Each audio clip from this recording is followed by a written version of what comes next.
जय हिंद बच्चों, कैसे हैं आप लोग। आई होप आप लोग अच्छे होंगे। आज मैं आपके सामने नीट 2023 का क्वेश्चन पेपर लेकर के आया हूं। जी हाँ बच्चों, नीट 2023 एंड हो गया है। चलिए आज मैं आपको इसमें केमिस्ट्री सेक्शन का A to Z सॉल्यूशन मैं आपको कराने वाला हूं। दोस्तों, जैसा कि मैंने क्वेश्चन का जब एनालिसिस किया तो क्वेश्चंस जो थे वो 3 पार्ट में बटे हुए थे। उसमें सबसे पहला टाइप ऐसा था कि कुछ क्वेश्चंस ऐसे थे जो कि आपको तो बिल्कुल डायरेक्ट दिए गए थे, यानी देखना था और टिक मारना था। लेकिन कुछ क्वेश्चंस ऐसे थे जिसमें कॉन्सेप्ट्स लगाने थे। खास करके ऑर्गेनिक के रिएक्शन जो थे वो काफ़ी अच्छे रिएक्शन दिए गए थे। रिएक्शन को काफ़ी बढ़िया से मिक्सअप किया गया था। बाकी आप फिजिकल के न्यूमेरिकल की बात करें तो ऑन द फॉर्मूला क्वेश्चन से इतना कोई भारी सवाल नहीं था। तो मिला जुला करके अगर आप कहें तो एक एवरेज क्वेश्चन या एवरेज पेपर ही नीट में आपका केमिस्ट्री का रहा है। तो चलिए, मेरे पास सेट F3 है नीट का, और इस F3 सेट का A to Z सॉल्यूशन जो है मैं आपको कराने जा रहा हूँ। आइए एक एक करके बात करते हैं, ठीक है। मैंने कुछ क्वेश्चंस लिख रखा है, इसके बाद हम लोग फिर सॉल्यूशन करेंगे, क्योंकि ये जो शुरुआत के क्वेश्चन है ये बिल्कुल डायरेक्ट है, नॉर्मल क्वेश्चन है, आसान से क्वेश्चन है। बच्चों, सबसे पहला सवाल क्या था क्वेश्चन नंबर 51 में कि the element expected to form largest ion to achieve noble gas configuration. बच्चों, आपको पता है कि नोबल गैस कन्फिग्रेशन में एलिमेंट जो है वो स्टेबल हो जाते हैं। तो आपको यहाँ पे 4 ऑप्शन दिया गया था, फ्लोरीन है, नाइट्रोजन है, सोडियम है और ऑक्सीजन है। अगर फ्लोरीन को 1 इलेक्ट्रॉन देंगे तो इसके पास 10 हो जाएगा, नाइट्रोजन 3 इलेक्ट्रॉन लेगा तो 10 हो जाएगा, सोडियम मेटल है ये 1 लॉस करेगा तो इनके पास 10 हो जाएगा, ऑक्सीजन 2 इलेक्ट्रॉन लेगा तो इनके पास कितना हो जाएगा, 10 हो जाएगा। 10 होने का मतलब कि जो नियरेस्ट नोबल गैस होगा, यानी हीलियम के बाद जो नियॉन है, नियॉन का एटॉमिक नंबर कितना होता है बच्चों, 10 होता है। तो अब पूछा है कि जब ये नोबल गैस कन्फिग्रेशन अटेन कर लेंगे तो किनका साइज जो है लार्जेस्ट है। वेरी सिंपल सवाल, इसमें आपको कुछ नहीं करना था, आपको ग्रुप नंबर देखना था। फ्लोरीन, नाइट्रोजन और ऑक्सीजन जो है इसमें आपको पीरियड नंबर देखना था। फ्लोरीन, नाइट्रोजन और ऑक्सीजन जो है ये सेकेंड पीरियड के एलिमेंट हैं, और सोडियम जो है बच्चों ये थर्ड पीरियड का एलिमेंट है। हम लोग जानते हैं कि पीरियड में जब ऊपर से नीचे जाएंगे तो नंबर ऑफ ऑर्बिट या सेल बढ़ता है, और सेल बढ़ेगा तो एलिमेंट का साइज क्या हो जाएगा, बढ़ेगा। इसलिए इसका करेक्ट ऑप्शन जो है वो 3 था, यानी सोडियम पे आपको टिक मारना था, ठीक है। आइए क्वेश्चन नंबर 52 में लेसाइन टेस्ट। लेसाइन टेस्ट में बाकी कुछ पढ़ने का ज़रूरत नहीं है। लेसाइन टेस्ट आपको यहाँ पे नाइट्रोजन, सल्फर और हैलोजन जो है, यानी फ्लोरीन, क्लोरीन, ब्रोमीन और आयोडीन, इन तीनों का टेस्ट होता है, इन तीनों का डिटेक्शन होता है लेसाइन टेस्ट में। लेसाइन टेस्ट में हमको ब्लड रेड कलर का सॉल्यूशन मिलता है, और वो Fe+3 के कारण मिलता है। तो पूछा है कि ब्लड रेड सॉल्यूशन जो है इन चारों में से कौन बनाता है, तो याद रहे कि सोडियम थायोसायानेट जो है वो लेसाइन टेस्ट में ब्लड रेड सॉल्यूशन बनाता है। ये डायरेक्ट सवाल है, इसमें आपको कुछ करना नहीं है। इसका जवाब जो है ऑप्शन नंबर 1 यानी NaCN आप लोग को टिक मारना था। चलिए ठीक है, अगला जो सवाल है वो 53, बड़ा लॉजिकल सवाल था बच्चों। क्वांटम नंबर से सवाल पूछा गया था। इसमें आपको सवाल क्या दिया था कि द रिलेशन बिटवीन NM का मतलब बताया था, M से तो मैग्नेटिक क्वांटम नंबर है, number of permissible value of magnetic quantum number M for a given value of azimuthal quantum number L। तो L का कौन से वैल्यू के लिए NM का क्या क्या पॉसिबल वैल्यू हो सकता है वो हम लोग को बताना था। ये 4 ऑप्शन दिए गए थे, इसमें आपको क्या करना था कि L या M का वैल्यू आपको रखना था यहाँ से। जैसे मान लीजिए ऑप्शन नंबर 4 हम देखते हैं, L बराबर NM-1 बाई क्या है 2, ये मैग्नेटिक क्वांटम नंबर है। अगर मान लीजिए मैग्नेटिक क्वांटम नंबर NM के जगह पे मैं मान लीजिए 3 यहाँ पे रखता हूँ, तो 3 - 1 कितना हो गया 2, और 2/2 कितना हो गया 1, यानी L का वैल्यू कितना हो गया यहाँ पे 1। अगर L का वैल्यू 1 है तो आपको पता होगा M का वैल्यू जो है -L से लेकर के +L तक होता है। -L से लेकर के कहाँ तक होता है, +L तक, यानी -1 से लेकर के अगर +1 तक बात करें तो इसमें -1 भी आएगा, इसमें 0 भी आएगा, इसमें +1 भी आएगा, यानी टोटल मिला करके मैग्नेटिक क्वांटम नंबर का 3 वैल्यू आ जाएगा। तो ये वाला ऑप्शन जो है वो सही सेट हो रहा था L और किसके लिए, NM के लिए। तो ठीक है, यहाँ पे M का कितना वैल्यू आ गया, 3 वैल्यू आ गया, और L का वैल्यू कितना है 1। तो NM अगर 3 यहाँ पर रखते हैं तो L का वैल्यू जो है इसमें सेट हो जाता है। इसलिए ऑप्शन नंबर 4 जो है इसका करेक्ट जवाब होगा बच्चों। चलिए 54 में आइए। सवाल नंबर 54 वेरी सिंपल। तो यहाँ कैटलिस्ट का सवाल था, आपने केमिकल काइनेटिक्स में कैटालाइसिस पढ़ा ही है। जब हम लोग आर्हेनियस इक्वेशन में रेट ऑफ रिएक्शन की बात करते हैं तो कैटलिस्ट अपना एक फैक्टर है जो रिएक्शन के रेट को चेंज करता है। बच्चों पूछा था इसमें से कौन हेट्रोजीनियस कैटालाइसिस का एग्जाम्पल है। देखिए फेज के हिसाब से यानी सॉलिड लिक्विड और गैस के हिसाब से कैटलिस्ट दो तरह का होता है, एक होमोजीनियस और दूसरा क्या है, हेट्रोजीनियस। अगर मान लीजिए रिएक्टेंट और कैटलिस्ट दोनों का फेज सेम है तो इसे हम होमोजीनियस बोलेंगे, और रिएक्टेंट और कैटलिस्ट दोनों का फेज अगर अलग रहेगा तो इसे हम लोग हेट्रोजीनियस बोलेंगे। बच्चों एक से बढ़कर एक सवाल, बढ़िया बढ़िया सवाल है। आज मैं टोटल सॉल्यूशन आपको कराने जा रहा हूँ, एक एक सवाल करके सॉल्व करूंगा। अभी तो नॉर्मल सवाल है, डायरेक्ट बिल्कुल सवाल है, बच्चे बिल्कुल पढ़ करके गए होंगे, सीधे सीधे उनको टिक करना था। तो चलिए आइए, हाइड्रोलाइसिस ऑफ शुगर दिया था कैटालाइज्ड बाई H+। देखिए चीनी के टूटने का रिएक्शन है, चीनी पानी से टूटता है, याद रहे ऐसा। C12H22O11 है प्लस H2O है, ये फर्स्ट ऑर्डर रिएक्शन का है, ठीक, जहाँ पानी एक्सेस में लिया जाता है और एरो पर हम लोग H2SO4 यानी सल्फ्यूरिक एसिड लेते हैं, और एसिड का काम है क्या देना बच्चों, H+ देना। H+ दिया था आपको। तो यहाँ होता क्या है कि जो शुगर है वो लिक्विड फॉर्म में होता है, पानी भी लिक्विड होता है और एसिड भी कैसा होता है, लिक्विड। तो एसिड काम कर रहा है कैटलिस्ट का, H+ देगा यहाँ से। कैटलिस्ट लिक्विड में है और दोनों रिएक्टेंट आपका लिक्विड में है, यानी फेस कैसा हो गया, सेम। और अगर फेस सेम रहेगा तो इसको होमोजीनियस बोला जाएगा। इसको क्या बोला जाएगा, होमोजीनियस। दूसरा ये ओजोन दिया था NO के प्रेजेंस में, तो ये भैया ये वेरी सिंपल है, ओजोन भी गैस हो गया और नाइट्रिक ऑक्साइड भी क्या हो गया, गैस। फेस कैसा हो गया, सेम, होमोजीनियस में चला गया। ये वाला ऑप्शन आपको डायरेक्ट टिक कर देना था। देखिए नाइट्रोजन और हाइड्रोजन जो है मिल करके अमोनिया बनाता है, हैबर्स प्रोसेस आपको याद होगा। रिएक्शन ज़रा याद करिए, N2 + 3H2 ये मिल करके बच्चों 2NH3 बनाते हैं। और ये रिएक्शन जो है ये आयरन के प्रेजेंस में ये रिएक्शन होता है, तो ये दोनों आपका यहाँ पे गैस हो गया और आयरन जो है वो कैसा हो गया, सॉलिड। तो सॉलिड एक सॉलिड है और रिएक्टेंट किस में है, गैस में। फेज डिफरेंट हो गया, और अगर फेज डिफरेंट रहेगा तो याद रखिए कि कैसा कैटलिस्ट होता है, हेट्रोजीनियस। इसलिए आपको ऑप्शन नंबर 3 पे यहाँ पे टिक मार देना था। और लास्ट में आपको क्या दिया था कि सल्फर डाइऑक्साइड का सल्फर ट्राइऑक्साइड में बदलना। तो बच्चों इसमें कुछ नहीं था, 2SO2 + O2 मिल करके 2SO3 जब कांटेक्ट प्रोसेस में ही चेंज होते तो आपको समझाया गया था। आपने अगर पढ़ा होगा, बच्चे जो सही से पढ़ते हुए जानते हैं, यहाँ दो तरह का कैटलिस्ट यूज़ किया जाता है, या तो NO हो सकता था या तो PT हो सकता था। तो देखिए कितना बढ़िया सवाल दिया था, ऑक्साइड्स ऑफ नाइट्रोजन दिया था, यानी नाइट्रिक ऑक्साइड यहाँ पर सवाल बोलना चाह रहा था। तो जब नाइट्रिक ऑक्साइड होगा तो बच्चों रिएक्टेंट भी गैस और कैटलिस्ट भी गैस, होमोजीनियस हो जाता। और मान लीजिए अगर यहाँ प्लेटिनम दे देता तो हेट्रोजीनियस हो जाता, तो प्लेटिनम तो दिया नहीं था, ऑक्साइड्स ऑफ नाइट्रोजन दिया था यानी नाइट्रिक ऑक्साइड दिया था, तो ये होमोजीनियस में चला गया। इसलिए आपका ऑप्शन नंबर 3 जो है वो कैसा हो गया बच्चों, करेक्ट हो गया।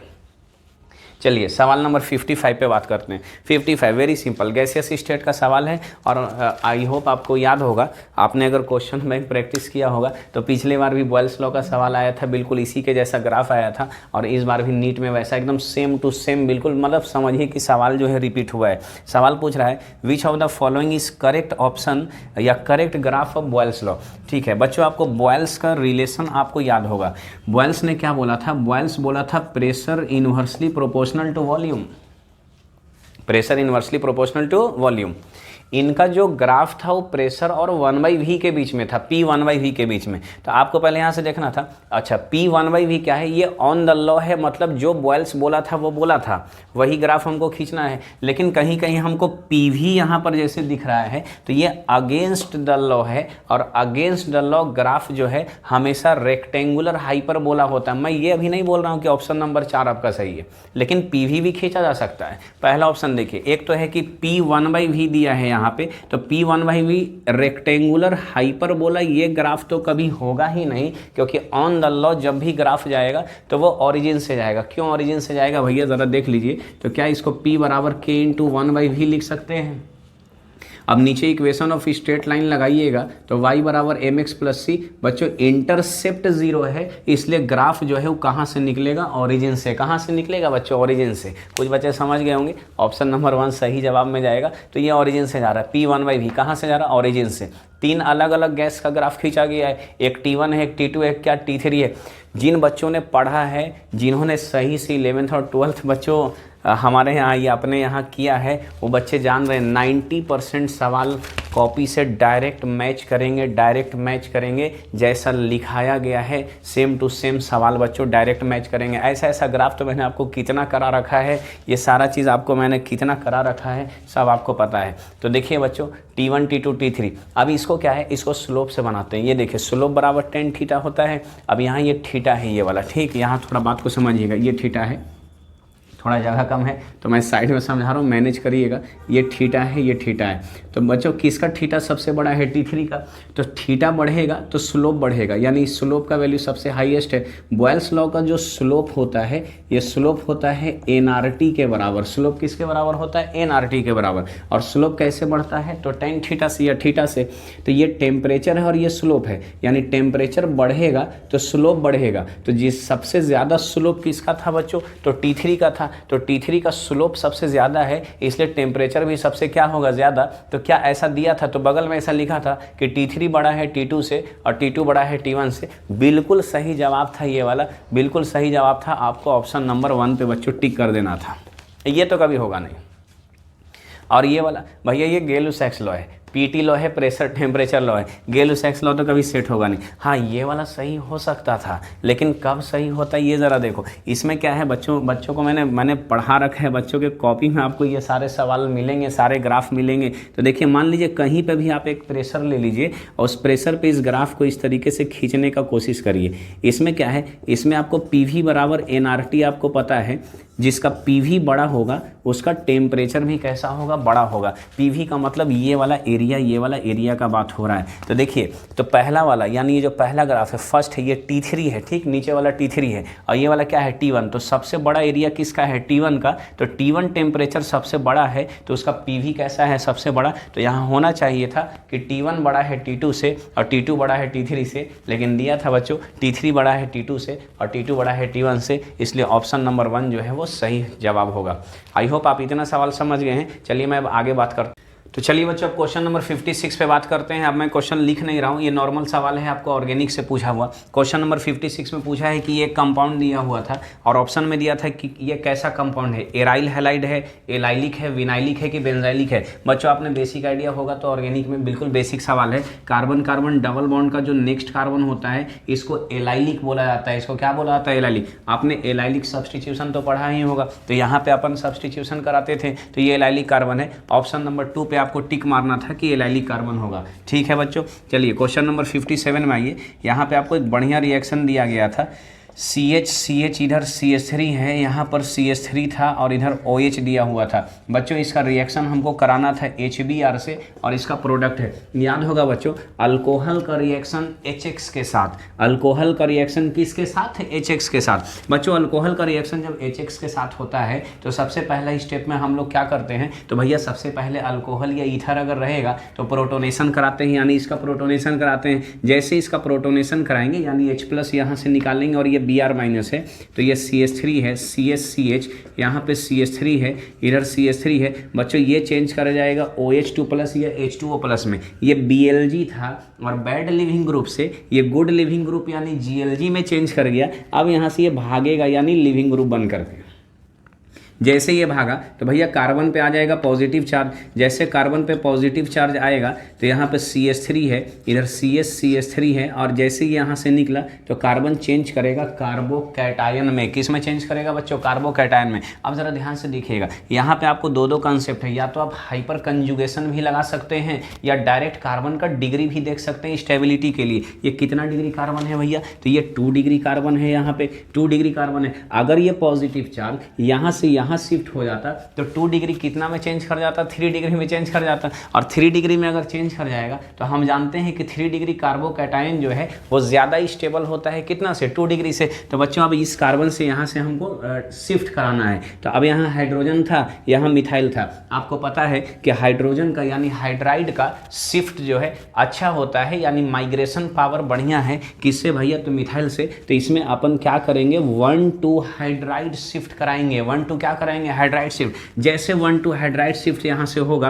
तो ये आपका CH3 हो गया, यहाँ पे CH से अब कार्बन यहाँ से हाइड्रोजन यहाँ से निकल गया है और नीचे यहाँ CH3 है और एक हाइड्रोजन यहाँ से यहाँ आया तो ये चेंज करेगा CH2 में, ये CH3 है और यहाँ क्या है बच्चों प्लस। आपने कॉपी में अपने आप देखोगे तो हमने ये सवाल आपको कॉपी में करा रखा है, डायरेक्ट बिल्कुल मैच करेंगे यहाँ से। अब ये 3 डिग्री कार्बोकैटायन में चेंज करेगा, जैसे ये 3 डिग्री कार्बोकैटायन में चेंज किया अब न्यूक्लियोफाइल यहाँ से अटैक करेगा, यानी Br माइनस जो है यहाँ से अटैक करेगा, ये Br माइनस यहाँ से अटैक करेगा। जैसे यहाँ से अटैक करेगा तो इस कार्बन के जगह पे, इस पॉजिटिव के जगह पे यानी इस कार्बन पे क्या ऐड हो जाएगा, Br माइनस, यानी Br ऐड होगा। अब चलिए मैं इसको अब हटा रहा हूँ और यहाँ से आपको क्या लिख करके दिखा रहा हूँ, यहाँ से Br, ये आपका सही जवाब होता और ये शायद आपका ऑप्शन नंबर कितना में दिया गया था, 4, यानी सवाल नंबर 57 का ऑप्शन नंबर 4 जो है इसका करेक्ट जवाब होता। ठीक है बच्चों, चलिए अब यहाँ से आगे चलते हैं।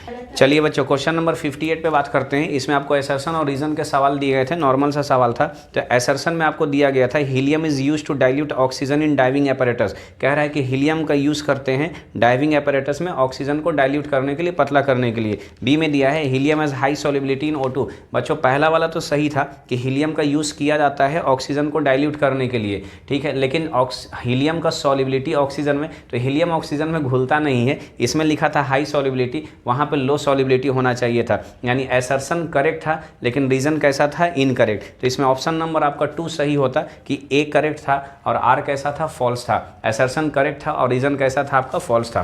चलिए सवाल नंबर 59 पे बात करते हैं। वो नॉर्मल सवाल है, थियोरेटिकल है। 59 आपका इलेक्ट्रोकेमिस्ट्री का सवाल है बच्चों।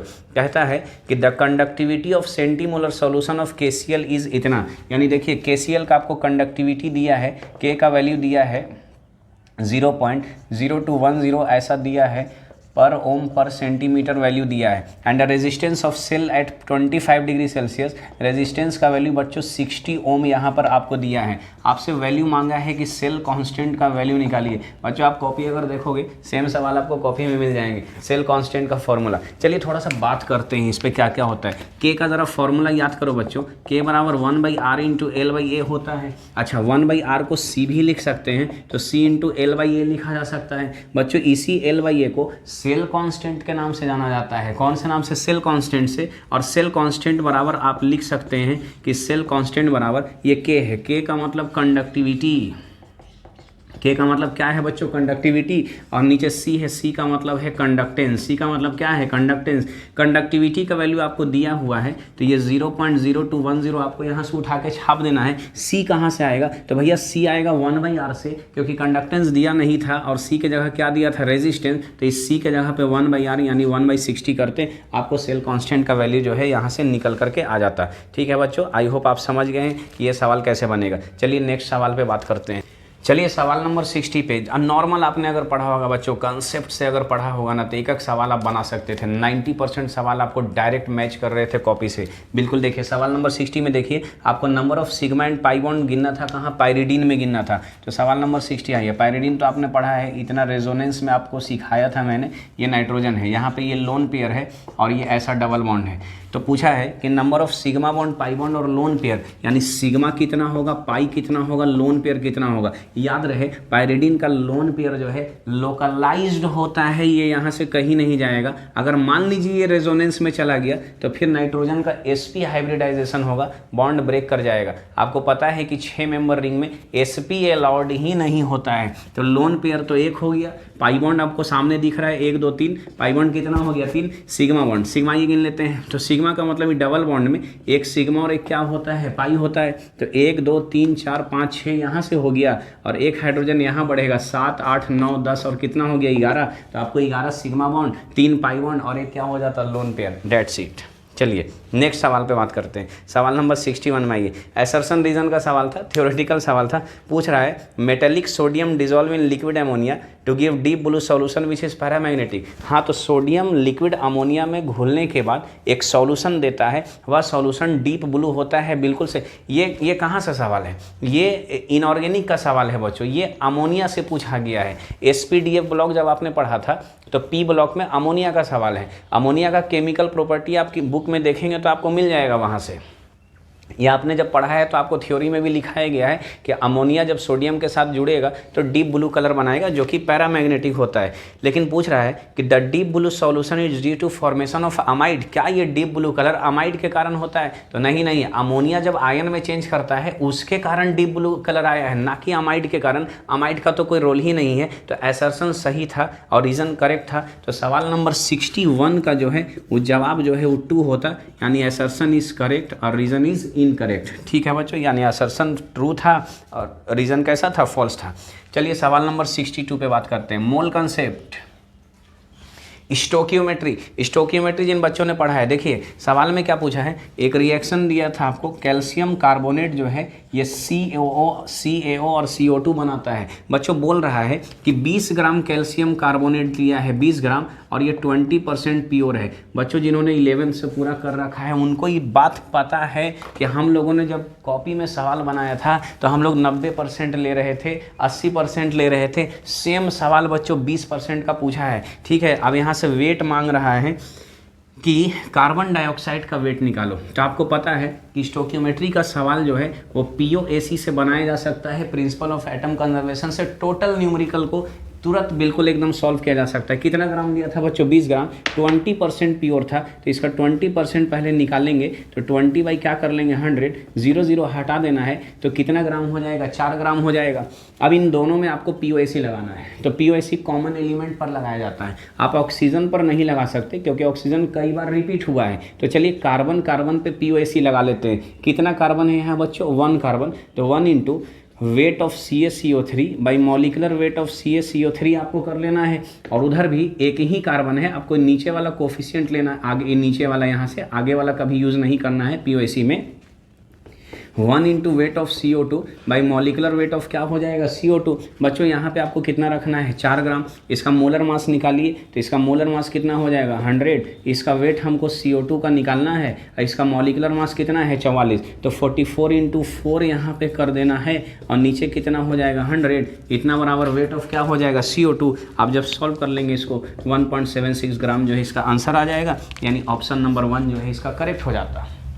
तो बच्चों बिल्कुल नॉर्मली सॉल्व हो रहा है, आपको 1 मिनट से भी कम टाइम लगेगा। बच्चे जब एग्जाम में सॉल्व कर रहे होंगे तो इसको बड़ा आसानी से यहाँ से लिख सकते हैं। ये सब स्टेप आप छोड़ भी सकते हैं, डायरेक्ट आप POAC लगा करके एक लाइन में आंसर को ख़त्म कर सकते हैं। ठीक है, आई होप आप सवाल नंबर 62 भी समझ गए होंगे। मोल कॉन्सेप्ट स्टोकियोमेट्री का सवाल है। चलिए आगे बढ़ते हैं बच्चों।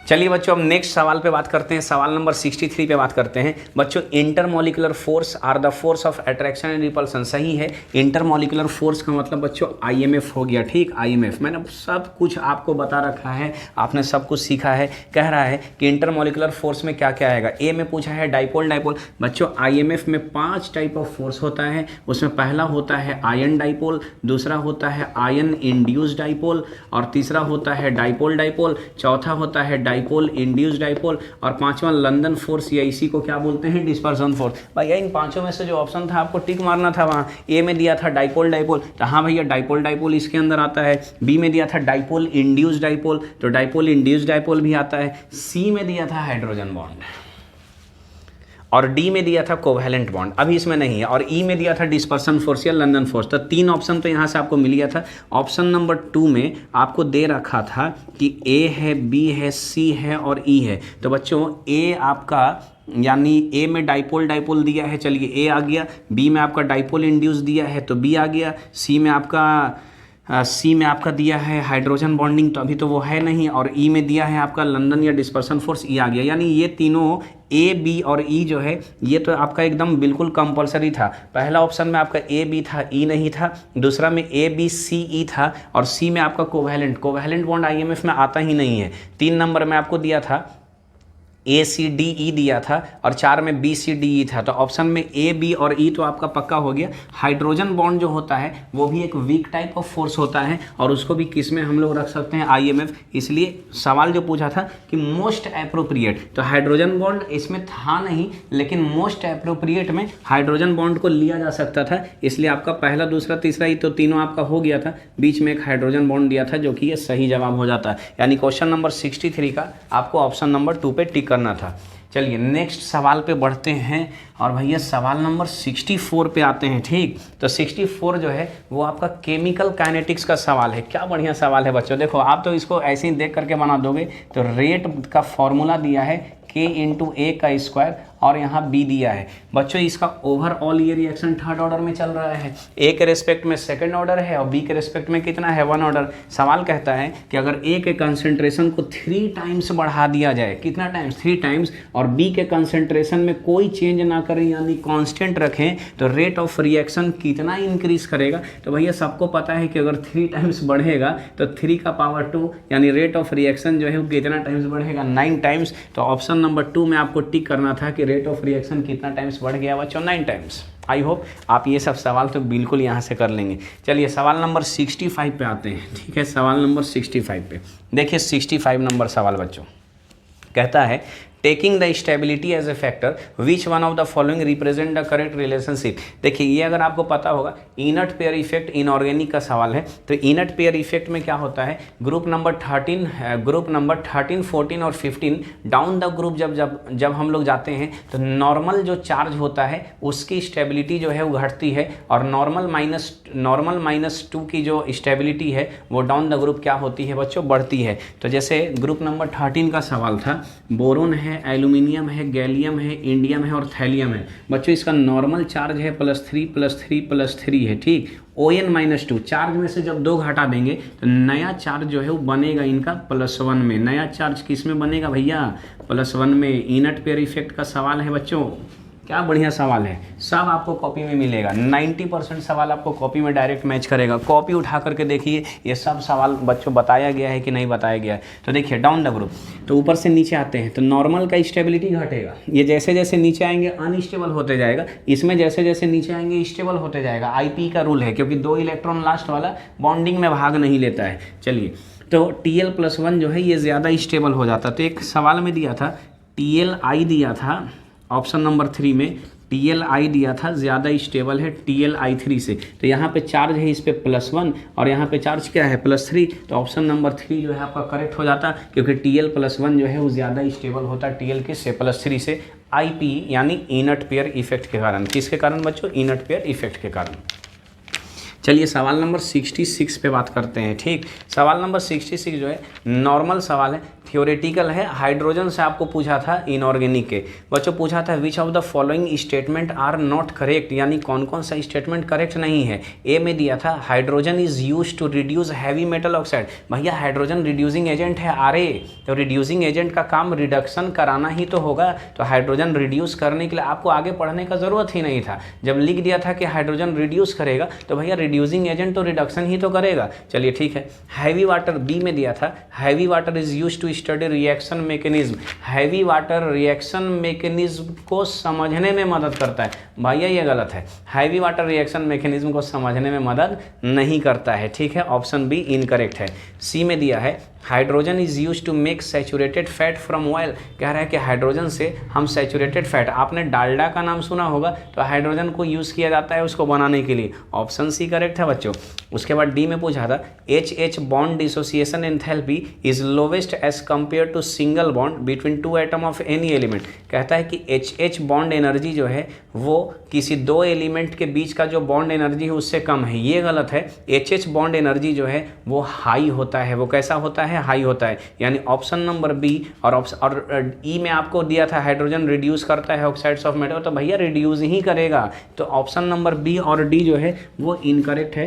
यानी सवाल नंबर 66 का जो सही जवाब होता वो आपका ऑप्शन नंबर 1 होता, जिसमें B और D कैसे हो जाते बच्चों, इनकरेक्ट। कैसे हो जाते, इनकरेक्ट। चलिए ठीक है, आइए 67 भी ज़रा करते हैं पहले।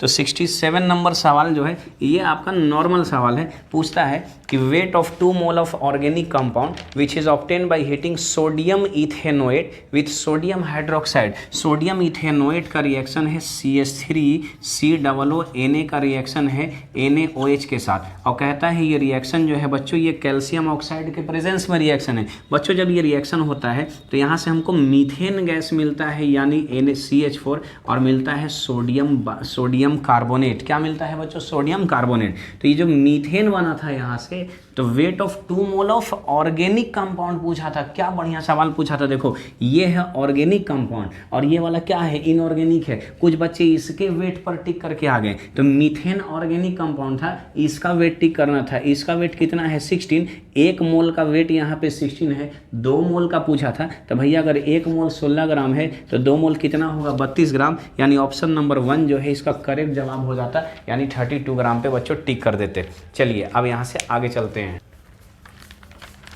चलिए सवाल नंबर 68 पे बात करते हैं। आपको बच्चों 68 में एक रिएक्शन यहाँ पर दिया हुआ था, आपने एल्डिहाइड और कीटोन का रिएक्शन किया था। सेम रिएक्शन ऐसा आपके कॉपी में भी बना हुआ होगा।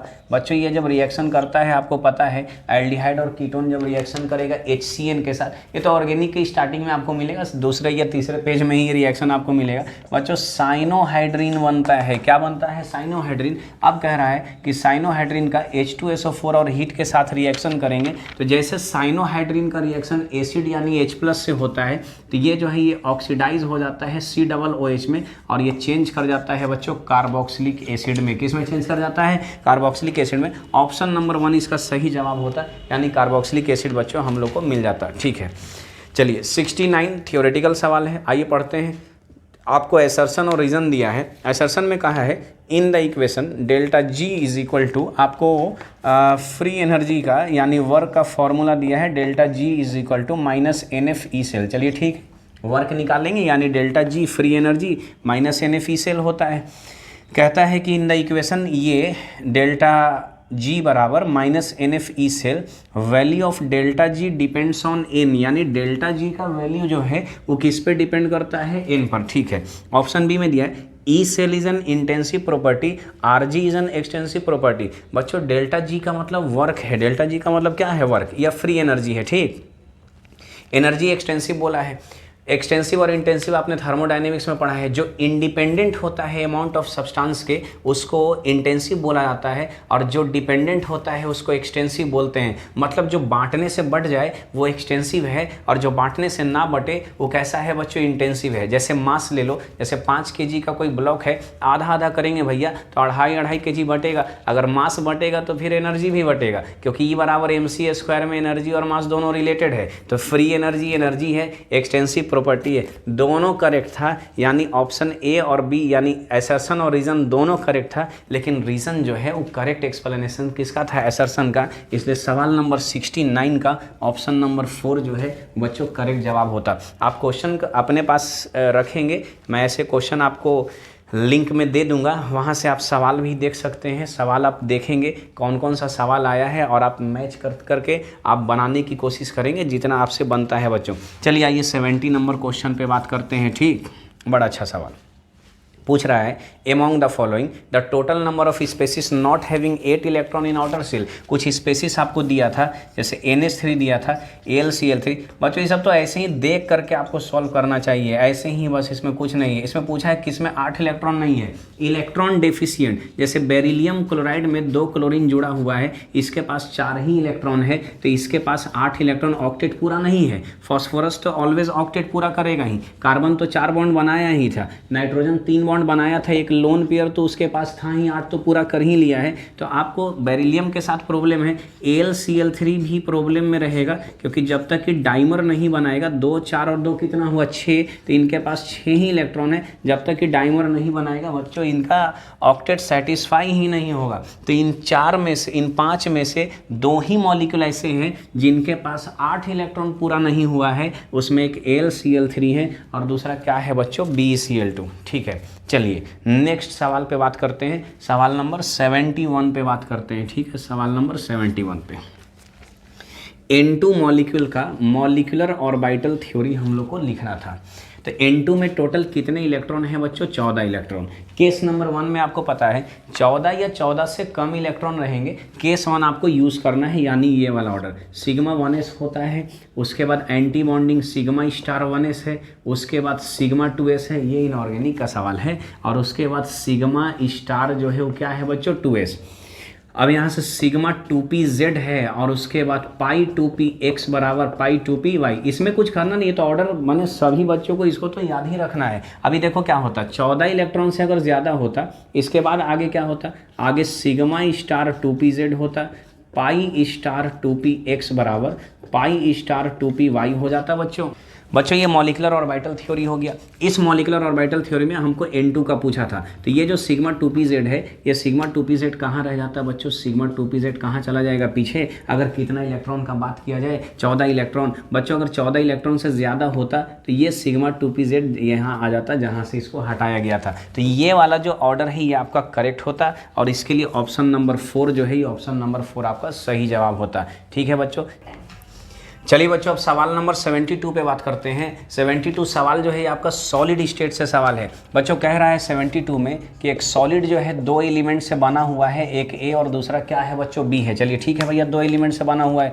इसमें बोल रहा है कि ए जो है वो CCP बनाया और बी जो है वो CCP आपका बनाया, यानी क्यूबिक क्लोज पैकिंग, इसे आप FCC, और ए जो है 1/3 ऑफ टेट्राहेड्रल वॉइड दिया है। 1/3 ऑफ क्या दिया है बच्चों, टेट्राहेड्रल वॉइड।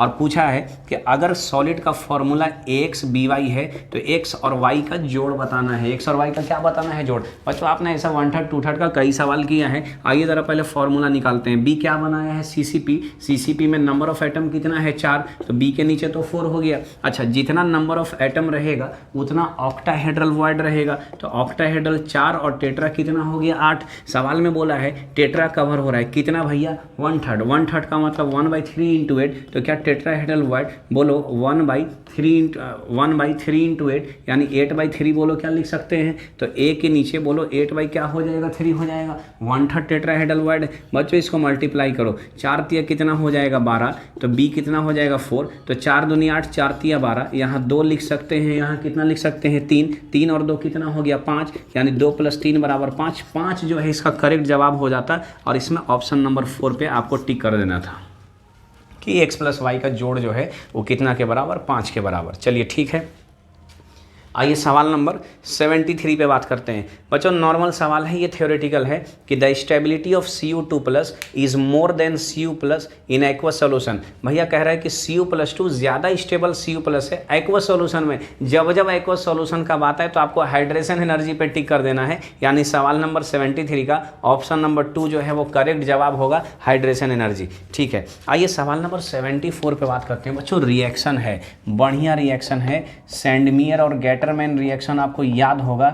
ऊपर में डायजोनियम सॉल्ट N2 + Cl-।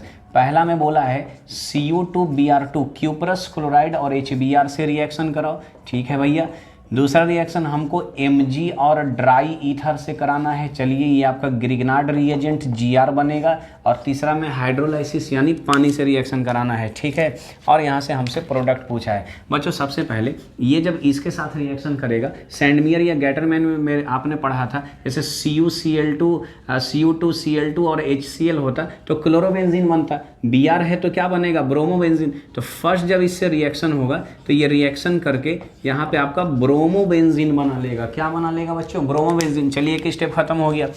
अब ब्रोमोबेंजीन का रिएक्शन मैग्नीशियम और ड्राई ईथर से, तो ये R है, ये Mg है, ये X है, तो ग्रिग्नार्ड रिएजेंट का फॉर्मेशन होगा। ये R हो गया, ये Mg हो गया और ये क्या हो गया बच्चों, X हो गया।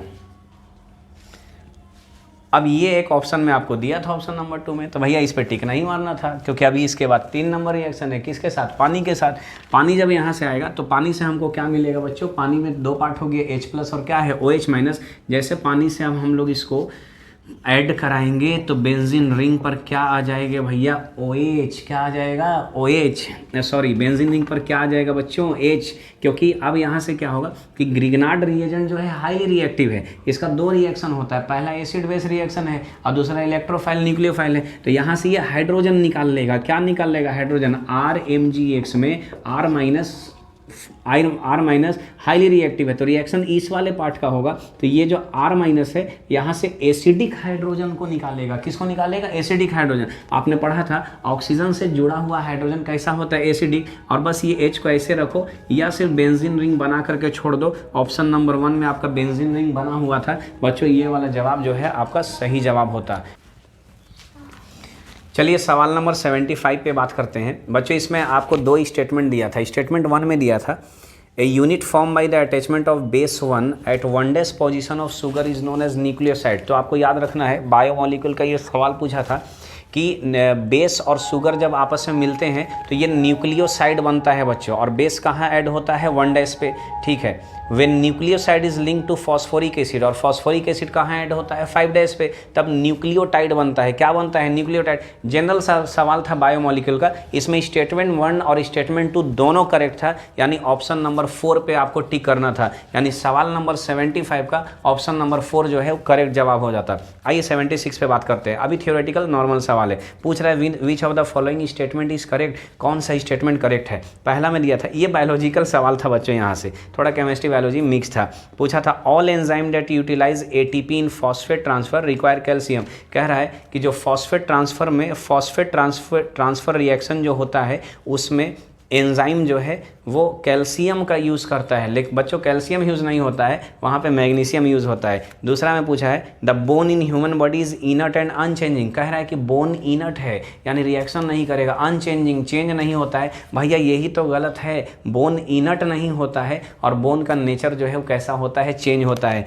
तो 76 का ऑप्शन नंबर 2 जो है वो करेक्ट जवाब होता। तो 75 का करेक्ट जवाब बच्चों ऑप्शन नंबर 4 होता, और 76 का करेक्ट जवाब ऑप्शन नंबर 2 होता।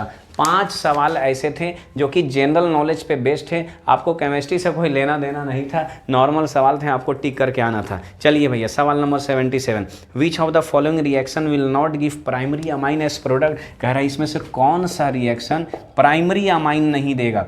तो भैया CH3CN दिया था, ऊपर में LiAlH4 और H3O+, ये रिड्यूसिंग एजेंट है बच्चों ऑर्गेनिक का, powerful RA, powerful reducing agent, बढ़िया रिड्यूसिंग एजेंट है, ठीक है। ऑलमोस्ट ऑल फंक्शनल ग्रुप का ये रिडक्शन कराता है भैया, लेकिन किसको छोड़ करके, अल्किन और अल्काइन को आपने पढ़ा था। CH3CONH2 अमाइड दिया है, चलिए ये है, और CH3CONH2 दिया है, सेम रिएक्शन है। इसमें से पूछा है कि कौन इसमें से प्राइमरी अमाइन नहीं देगा। तो आपको पता है जब इसका रिडक्शन होता है तो ये चेंज कर जाएगा किसमें भैया, CH2 में। किसमें चेंज कर जाएगा, CH2 में। आपको हाइड्रोजन ऐड करना है, हाइड्रोजन का ऐड होना क्या है, रिडक्शन। NC है तो किस में चेंज कर जाता है, NH2 में। CO यहाँ से जो है CO, ये CO किस में चेंज करता है, CH2 NH2 में। तो NH2 प्राइमरी अमाइन है, यहाँ भी NH2 बनेगा प्राइमरी अमाइन, ये प्राइमरी अमाइन बनाएगा, ये भी प्राइमरी अमाइन बनाएगा।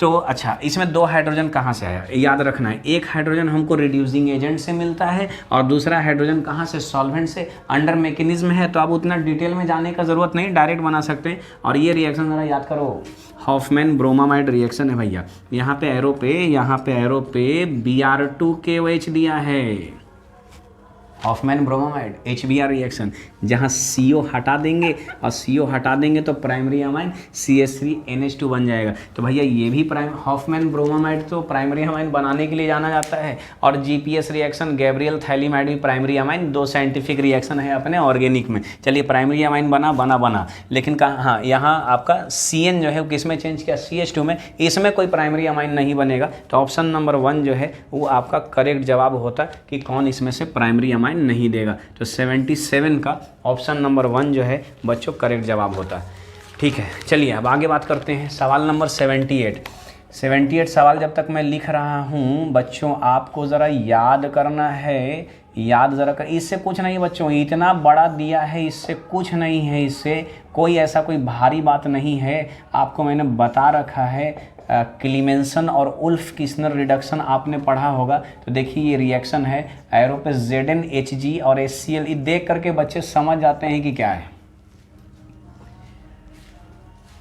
क्लीमेंसन रिडक्शन जिंक HgHCl और उल्फ किस्नर में N2H4 और KOH, हाइड्रोजीन और KOH यूज़ होता है। काम क्या है बच्चा, काम इसका कुछ नहीं है, कीटोन को यहाँ पे चेंज करता है। किस में चेंज करता है, CO को चेंज कराता है CH2OH में, मानी इस पोजीशन पे, ये इसको हम लोग किस में चेंज करते हैं, CH2 में। क्लीमेंसन और उल्फ किस्नर रिडक्शन का काम ही है, ये वाला पोर्शन हट करके यहाँ पर हो जाता है बच्चों, क्या हो जाता है, CH2। यहाँ पे आप CH2 करेंगे और यहाँ पर क्या करेंगे, CH2, तो ये CH2 हो जाएगा और ये वाला क्या हो जाएगा, CH2। तो अभी ऑप्शन में क्या है कि एक तो आपका यहाँ से CH3 यहाँ पर दिया है और यहाँ पे क्या दिया हुआ है बच्चों, CH2 आपका दिया हुआ है, ठीक है।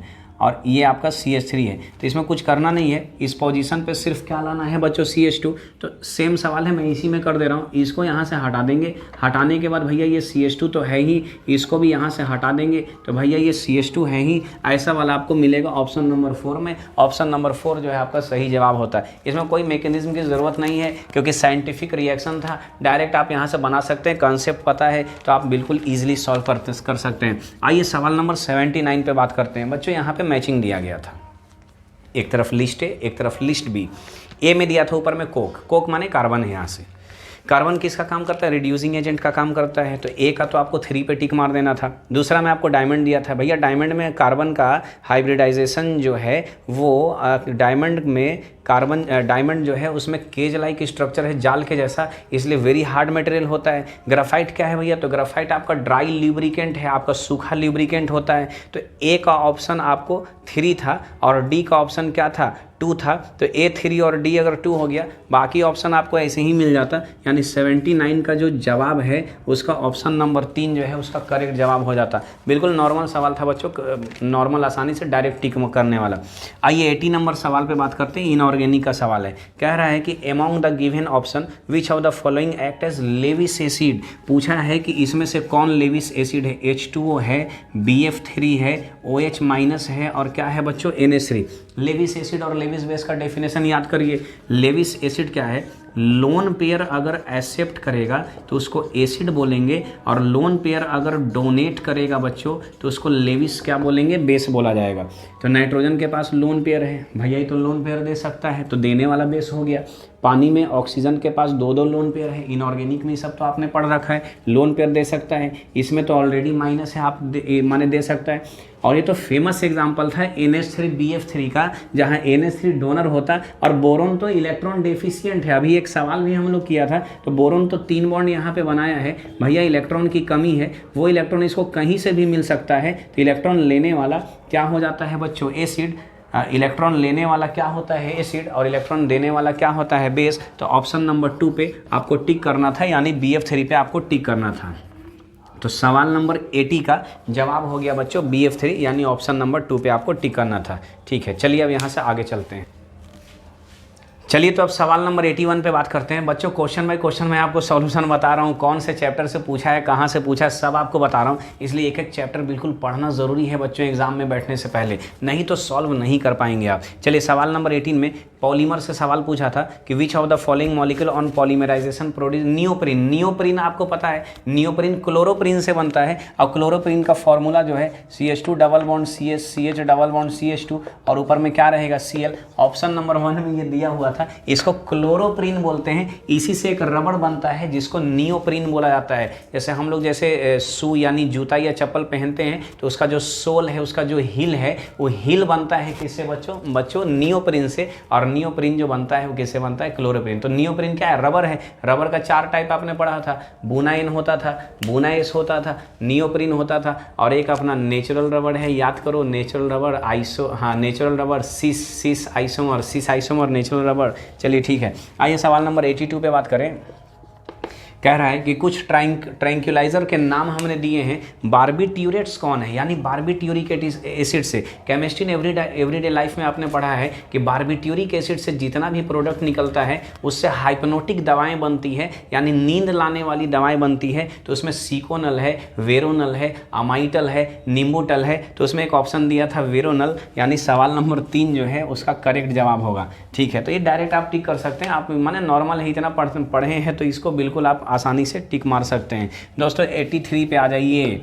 होमोलेप्टिक कॉम्प्लेक्स पूछा है, पढ़ने का ज़रूरत नहीं भैया। होमोलेप्टिक का मतलब हुआ जिसमें लाइगेंड्स एक ही टाइप के रहेंगे। तो सेंट्रल मेटल से अगर सेम टाइप ऑफ लाइगेंड अगर जुड़ते हैं तो उसे होमोलेप्टिक बोला जाता है। उसे क्या बोला जाता है बच्चों, होमोलेप्टिक बोला जाता है। ऑप्शन नंबर 4 में आपको पोटेशियम ट्राई ऑक्जेलेटो एल्यूमिनेट 3 दिया था, 4 नंबर ऑप्शन पे आपको टिक कर देना था, क्योंकि कैसा लाइगेंड था बच्चों, होमोलेप्ट। सेम लाइगेंड यहाँ पे था, होमोलेप्टिक कॉम्प्लेक्स में चला जाता है। आइए सवाल नंबर 84 नॉर्मल है। सवाल नंबर 84 केमिकल काइनेटिक्स का सवाल। भैया इसमें असर्शन और रीजन है। असर्शन में दिया है ए reaction can have zero activation energy. हाँ भाई, रिएक्शन का एक्टिवेशन एनर्जी जीरो हो सकता है, क्यों नहीं। एक्टिवेशन एनर्जी जीरो यानी रिएक्शन इंस्टेंटेनियस। रिएक्शन कैसा? इंस्टेंटेनियस, इतना फास्ट कि इमेजिन नहीं कर सकते हैं। बी में दिया है रीजन में दिया है कि the minimum extra amount of energy absorb by reactant molecule so that their energy becomes equal to threshold value is called activation. याद करिए, कुछ एनर्जी घटता था तो वह एनर्जी उनको चाहिए था बैरियर पार लगाने के लिए, उस एनर्जी को एक्टिवेशन एनर्जी बोला जाता है। वो रिएक्टेंट के एनर्जी में ऐड होता है तो बच्चों थ्रेशोल्ड के बराबर होता है। किसके बराबर? थ्रेशोल्ड। भैया असर्शन भी करेक्ट है और रीजन भी करेक्ट है। Both assertion and reason is correct, both A and R true, दोनों करेक्ट है। लेकिन रीजन जो है वो करेक्ट एक्सप्लेनेशन है असर्शन का, तो इसका करेक्ट ये आपका असर्शन है और दूसरा क्या दिया था? रीजन। तो दोनों करेक्ट है लेकिन रीजन अच्छा एक्सप्लेनेशन है कि इसका असर्शन का, इसलिए 84 का ऑप्शन नंबर 4 पे आपको टिक कर देना था। आइए 85 पे बात करते हैं। थ्योरेटिकल सवाल है, नॉर्मल सवाल है। कुछ रिएक्शन जो थे वो भी काफ़ी अच्छे थे। कह रहा है सिलेक्ट द करेक्ट स्टेटमेंट, आपको करेक्ट स्टेटमेंट निकालना है। भैया 11th आप शुरू करते हैं तो ये सवाल वहाँ से आप नॉर्मल बना सकते हैं। Atoms of all element are composed of 2 fundamental particle. Atom भैया सिंगल होता है। एटम कैसा होता है? सिंगल। और एटम में फंडामेंटल पार्टिकल 2 नहीं बल्कि कितने? 3 में कौन कौन? याद करो, इलेक्ट्रॉन, प्रोटॉन और न्यूट्रॉन। इलेक्ट्रॉन, प्रोटॉन और क्या है? न्यूट्रॉन। इसे एटम में पाए जाने वाले पार्टिकल एटॉमिक पार्टिकल के नाम से भी जाना जाता है। तो 2 नहीं बल्कि कितना? 3। सवाल में पूछा है कौन सा स्टेटमेंट करेक्ट है। भैया पहला तो इनकरेक्ट हो गया, ऑप्शन नंबर ए पे तो टिक ही नहीं मारना था। चलिए बी में आइए। The mass of electron is 9.1 × 10⁻³ kg। भैया सही है, बी सही है। तो एक तो ऑप्शन हम लोग को क्या मिल गया कि एक तो बी सही हो गया। सी में पूछा है all isotopes of element show same chemical property. Isotopes का केमिकल प्रॉपर्टी ना भैया, आइसोटोप्स का फिजिकल प्रॉपर्टी सेम होता है, केमिकल सेम नहीं होता है। इनकरेक्ट। आइए proton and electron are collectively known as nucleons. Proton और इलेक्ट्रॉन को न्यूक्लियंस बोला जाता है? नहीं, प्रोटॉन और न्यूट्रॉन को न्यूक्लियंस बोला जाता है। भैया ये भी इनकरेक्ट हो गया।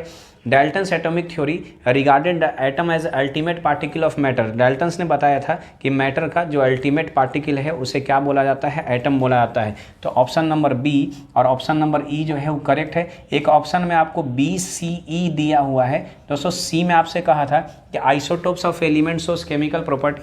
अच्छा, वहाँ पे मैंने अभी बोला था केमिकल प्रॉपर्टी जो है वो सेम होता है। केमिकल प्रॉपर्टी कैसा रहता है? सेम। इसलिए ऑप्शन नंबर बी सी और ई जो है उसका सही जवाब है। ठीक है, केमिकल प्रॉपर्टी डिफरेंट नहीं बल्कि केमिकल प्रॉपर्टी कैसा होता है? सेम होता है। ठीक है, सवाल नंबर 85 आप समझ गए। आइए सवाल नंबर 86 में मैचिंग दिया हुआ था। ठीक है, बढ़िया सवाल। अच्छा, इसमें आपसे क्या पूछा था? देखिए इनऑर्गेनिक का सवाल है। जैसे ए में आपका दिया था 4 नाम दिया था। पर ऑक्सो डाई सल्फ्यूरिक एसिड है, सल्फ्यूरिक एसिड है। पर ऑक्सो डाई सल्फ्यूरिक एसिड का फॉर्मूला है H2S2O8। सल्फ्यूरिक एसिड होता है बच्चों H2SO4। फॉर्मूला आपको अपने से आना चाहिए। पायरो सल्फ्यूरिक एसिड H2S2O7 और सल्फ्यूरस एसिड H2SO3। जैसे मान लीजिए सल्फ्यूरिक एसिड है, सेंटर में सल्फर है, 4 ऑक्सीजन है, आपका 2 हाइड्रोजन है। तो ये बॉन्ड इसका पूरा हो गया। आपने सीखा है स्ट्रक्चर कैसे बनाते हैं। इसमें पूछा था, देखिए ये SOH बॉन्ड है, ठीक, ये भी SOH बॉन्ड है। तो 2 SOH बॉन्ड है, 2 बॉन्ड SOH है और 2 बॉन्ड SO बॉन्ड है। कैसा बॉन्ड है? SO। ये SO है और ये भी कैसा है? SO। तो इसी में आपको टिक करना था। तो एक ऑप्शन में दिया है 2 SH बॉन्ड है, 2 SH बॉन्ड है और 2 SO बॉन्ड है, यानी 4 नंबर ऑप्शन में दिया था। सल्फ्यूरिक एसिड आपका बी में दिया था, तो बी को 4 से ले जाकर के मिलाना था, जिसमें 2 SOH बॉन्ड था और 2 क्या था बच्चों? SO बॉन्ड था। अब जैसे सल्फ्यूरस एसिड हो जाता तो सल्फ्यूरस एसिड में एक ऑक्सीजन यहाँ से हट जाता, उसमें एक SO हो जाता और 2 क्या हो जाता बच्चों? SOH। तो 2 SOH और एक OH बॉन्ड, एक SO बॉन्ड में आपको टिक करना था। ये आपको कहाँ मिलता? तो 2 में मिलता है। जैसे ये 4 में है तो ये 2 में आपको इसको चौथे को माने डी को 2 में ले जाकर के मैच कर देना था। बाकी उसी तरीके से H2S2O8 आप खींचेंगे तो H2S2O8 का स्ट्रक्चर ऐसा होता है, 4 ऑक्सीजन है तो पहले 3-3 बांट लेंगे और एक एक ऑक्सीजन बीच में दे देंगे। तो इस तरीके से इसका स्ट्रक्चर जो है बन करके तैयार हो जाएगा। ठीक, ऐसा। इसमें आपको 4 SO बॉन्ड दिखेंगे और 2 आपको SOH बॉन्ड दिखेंगे, तो 2 SOH बॉन्ड है और 4 क्या है, SO है, इसको बोलते हैं SOOS बॉन्ड। क्या बोला जाता है बच्चों, SOOS बॉन्ड। ऑप्शन नंबर 3 में आपको मिल जाएगा। तो यहाँ से देख करके आप आसानी से इसे मैच कर सकते हैं, ठीक है। चलिए, तो इसका करेक्ट जो जवाब है ये ऑप्शन नंबर 1 में आपको ये सारा ऑप्शन मिल जाएगा, ठीक है। नेक्स्ट जो सवाल था आपका, on balancing the given redox reaction, एक रिडॉक्स रिएक्शन दिया हुआ था, तो यहाँ पे Cr2O7 माइनस था और यहाँ पे SO3 माइनस था, प्रोडक्ट में H प्लस था, बाकी उधर रिएक्टेंट में ही तीनों था। इसमें आपको ABC करके दिया था। बच्चों याद रखना है, जो रिएक्टेंट में ABC रहेगा माने कोफिशिएंट, वही कहाँ रहेगा, प्रोडक्ट में। ये क्रोमेट का डाइक्रोमेट का एसिडिक मीडियम में रिएक्शन हमसे पूछा था, कोफिशिएंट पूछा था कितना है, तो ये 1 का 1 ही रहेगा और ये वाला आपका 3 होता है और हाइड्रोजन जो है वो कितना होता है, 8। इसको आप बैलेंस कर सकते हैं, बैलेंस करके आप रिएक्शन को सेट कर सकते हैं, ठीक है। चलिए सवाल नंबर 88 पे बात करते हैं, ठीक। 88 पे 87 का ऑप्शन नंबर 2, ऑप्शन नंबर 4 जो है इसका करेक्ट जवाब होगा, ठीक। 87 का ऑप्शन नंबर 4 इसका करेक्ट जवाब होगा। पूछ रहा है 88 में सॉलिड स्टेट का सवाल है कि what fraction of 1 edge centre octahedral void lie in 1 unit cell of FCC। तो what fraction of 1 edge centre, कौन सा सेंटर बोले, एज माने क्या हो गया, किनारा। तो उसमें कितने ऑक्टाहेड्रल वॉइड लाई करेंगे इन 1 यूनिट सेल ऑफ FCC में किसी भी यूनिट सेल में टोटल कितने एज होते हैं बच्चों, 12 एज होते हैं और एक एज जो है वो 4 से शेयर होगा। कितना से शेयर होगा, 4 से शेयर होगा, यानी 1/4 पे आपको टिक करके आना था। सवाल नंबर 88 का ऑप्शन नंबर 2 जो है उसका जवाब, ऑप्शन नंबर 2 जो है उसका करेक्ट आंसर होता है, यानी इसका जवाब कितना हो जाता है बच्चों, 1/4। कितना जवाब हो जाता है बच्चों, 1/4, ठीक है। चलिए अब यहाँ से आगे बात करते हैं। चलिए तो अब नेक्स्ट सवाल पे बात करते हैं, सवाल नंबर 90 पे बात करते हैं बच्चों। ये आपका फिर से कोऑर्डिनेशन से सवाल था, सवाल नंबर 90 में पूछा था कि which of the complex is most stable, कौन सा कॉम्प्लेक्स सबसे ज़्यादा स्टेबल होता है। बच्चों 4 ऑप्शन दिया था। ऑप्शन नंबर 2 में क्या था, यहाँ पे COCl2 और EN2। आपको पता है इथाइलिन डाइअमाइन है और इथाइलिन डाइअमाइन जो है ये चिलेटिंग लाइगेंड्स बनाता है। क्या बनाता है, चिलेटिंग, क्योंकि चिलेटिंग लाइगेंड्स बनाने के लिए पॉलीडेंटेड लाइगेंड्स का होना ज़रूरी है और चिलेट दुनिया का सबसे ज़्यादा स्टेबल कॉम्प्लेक्स होता है। तो सवाल नंबर 90 का ऑप्शन नंबर 2 पे आपको टिक कर देना था। चलिए सवाल नंबर 91 पे बात करते हैं। पूछ रहा है कि which among the following will be most readily dehydrated under acidic condition. तो 4 ऑप्शन दिए थे आपको, अल्कोहल का सवाल था। अल्कोहल तो डिहाइड्रेशन के लिए जाना जाता है, कौन सा अल्कोहल अच्छा डिहाइड्रेट होगा। तो सवाल नंबर 91 में ऑप्शन नंबर 2 इसका भी करेक्ट जवाब होता। बच्चों क्यों करेक्ट होता, ज़रा इधर देखो, यहाँ आपको NO2 लगा हुआ था। तो ये भैया यहाँ NO2 है, किसी सवाल में यहाँ पे CH3 लगा हुआ है, ठीक है, CH3 लगा हुआ है। तो जैसे मान लीजिए NO2 यहाँ पे, अब यहाँ से ये अल्कोहल है OH है, तो NO2 जो है इसके पास -I इफेक्ट होता है। कौन सा इफेक्ट होता है, -I से इलेक्ट्रॉन क्या करेगा, खींचेगा। जितना ज़्यादा इलेक्ट्रॉन खींचेगा कार्बन पे उतना ज़्यादा फोर्स पड़ेगा, अभी इलेक्ट्रॉन का कमी होगा तो उतना ही जल्दी जो है प्रोटोनेशन जो है किसका हो जाएगा बच्चों, OH का। तो सवाल नंबर 91 का ऑप्शन नंबर 2 जो है वो आपका करेक्ट ऑप्शन होगा, यानी सही जवाब होगा। चलिए 92 पे बात करते हैं। आइए 92 नंबर सवाल पे, थियोरेटिकल सवाल है। आपको 2 स्टेटमेंट इसमें दिया है, एक स्टेटमेंट 1 और एक स्टेटमेंट 2।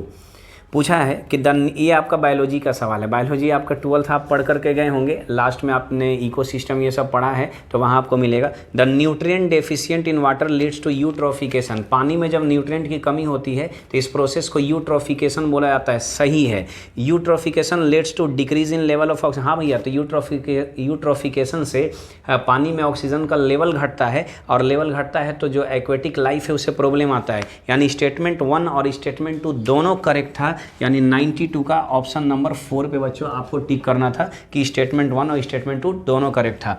आइए 93 पे बात करते हैं। The reaction that does not take place in the blast furnace. बच्चों आपने आयरन का एक्सट्रैक्शन, मेटलर्जी का ये भी सवाल है, आयरन बनते हुए आपने पढ़ा था ब्लास्ट फर्नेस में। कह रहा है कि कौन सा रिएक्शन 900 केल्विन से 1500 केल्विन पे नहीं होता है। तो पहले तो बात करो कि कौन सा होता है। तो इस जगह पे आयरन का जो ऑक्साइड है ये ऑक्साइड रिड्यूस हो जाता है आयरन में, रिड्यूस किस में होता है, आयरन में। ऑप्शन नंबर 1 में इसका रिडक्शन दिया है तो ये रिएक्शन नहीं होगा। ऑप्शन नंबर 4 में भी रिडक्शन दिया है, वो भी नहीं होगा क्योंकि लोहा बनता है बच्चों इस टेम्परेचर पे।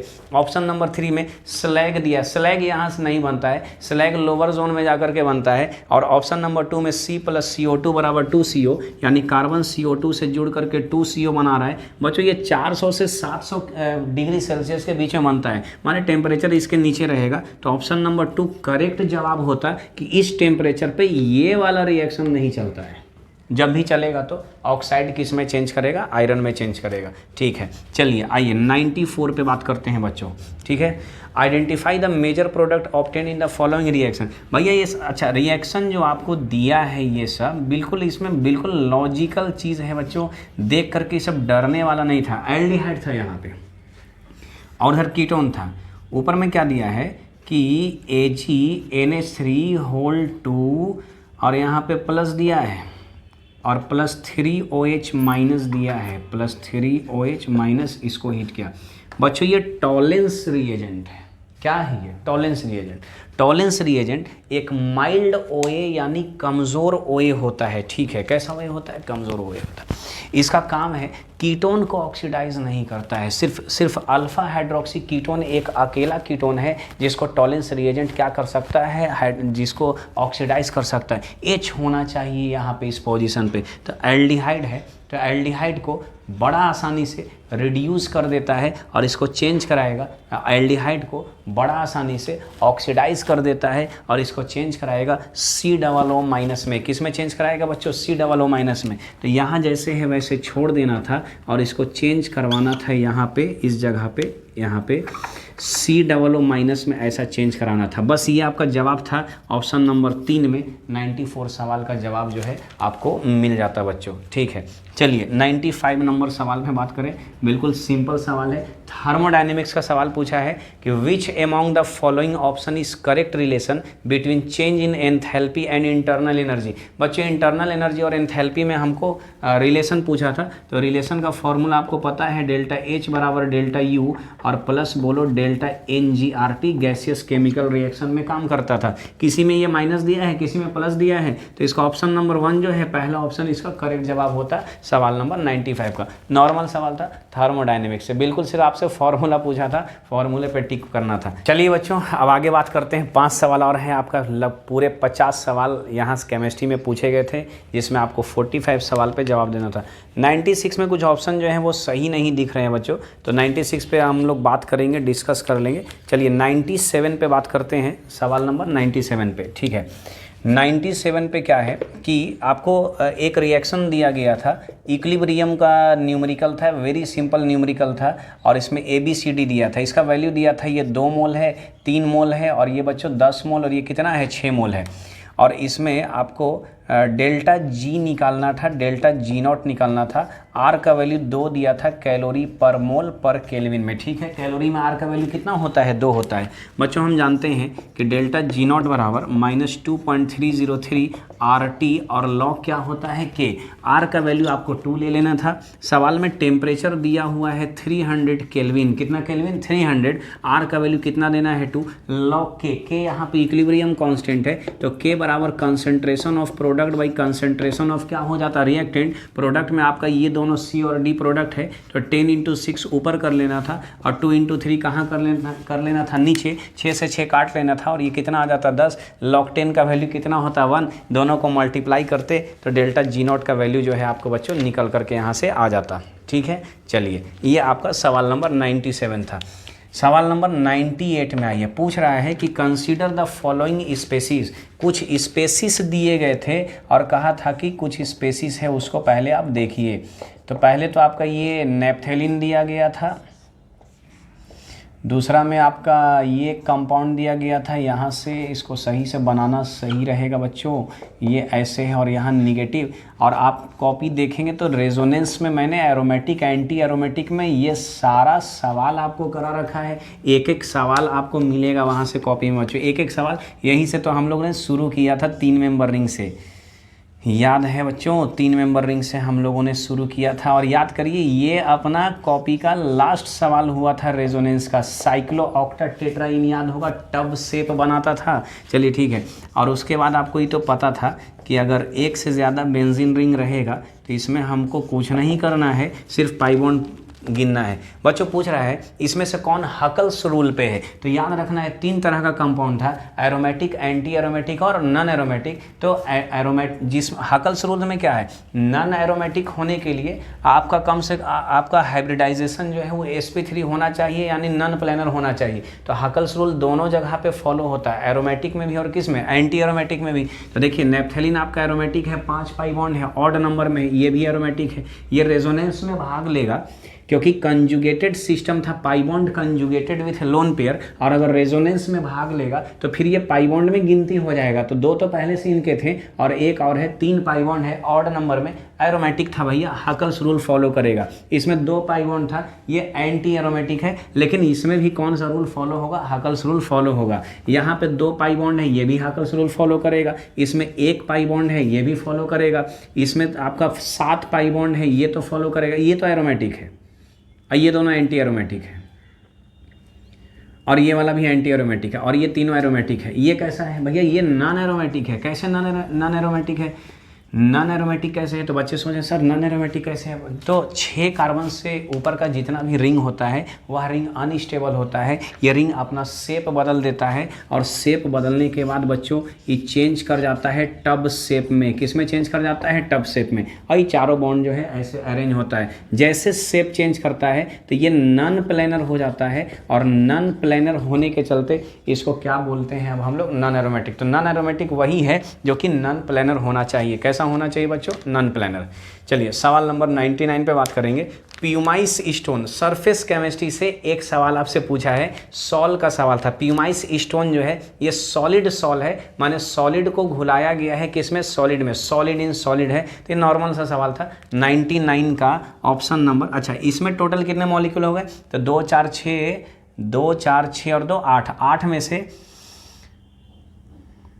7 मॉलिक्यूल टोटल हो गए। 1 2 3 4 5 6 7 मॉलिक्यूल, ठीक है। हाँ इसको भी हम लोग गिन लिया था, 7 मॉलिक्यूल। 7 में से 6 ऐसे मॉलिक्यूल हैं जो कि हकल्स को फॉलो कर रहे हैं। तो 98 का ऑप्शन नंबर 1 में 6 दिया है, तो 6 मॉलिक्यूल ऐसे हैं जो हकल्स रूल को फॉलो कर रहे हैं। करेक्ट ऑप्शन जो है 1 होगा।